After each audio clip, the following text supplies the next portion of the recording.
স্বামী আমাকে কহিলেন, আমার প্রায়শ্চিত্ত হইতে আমাকে বঞ্চিত করিতেছ।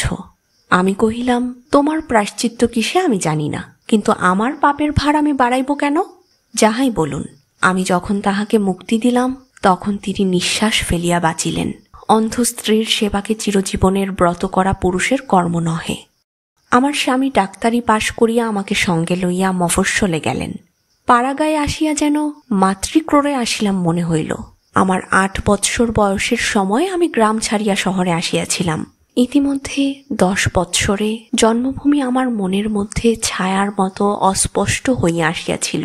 যতদিন চক্ষু ছিল, কলিকাতা শহর আমার চারিদিকে আর সমস্ত স্মৃতিকে আড়াল করিয়া দাঁড়াইয়াছিল। চোখ যাইতেই বুঝিলাম, কলিকাতা কেবল চোখ ভুলাইয়া রাখিবার শহর, ইহাতে মন ভরিয়া রাখে না। দৃষ্টি হারাইবা মাত্র আমার সেই বাল্যকালের পল্লীগ্রাম দিবাবসানের নক্ষত্র লোকের মতো আমার মনের মধ্যে উজ্জ্বল হইয়া উঠিল। অগ্রহায়ণের শেষাশেষি আমরা হাসিমপুরে গেলাম। নতুন দেশ, চারিদিক দেখিতে কিরকম তাহা বুঝিলাম না, কিন্তু বাল্যকালের সেই গন্ধে এবং অনুভবে আমাকে সর্বাঙ্গে বেষ্টন করিয়া ধরিল।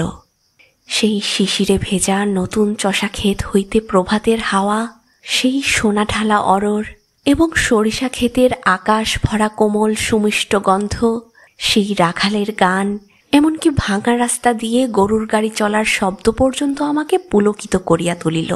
আমার সেই জীবনরম্ভের অতীত স্মৃতি তাহার অনির্বচনীয় ধ্বনি ও গন্ধ লইয়া প্রত্যক্ষ বর্তমানের মতো আমাকে ঘিরিয়া বসিল।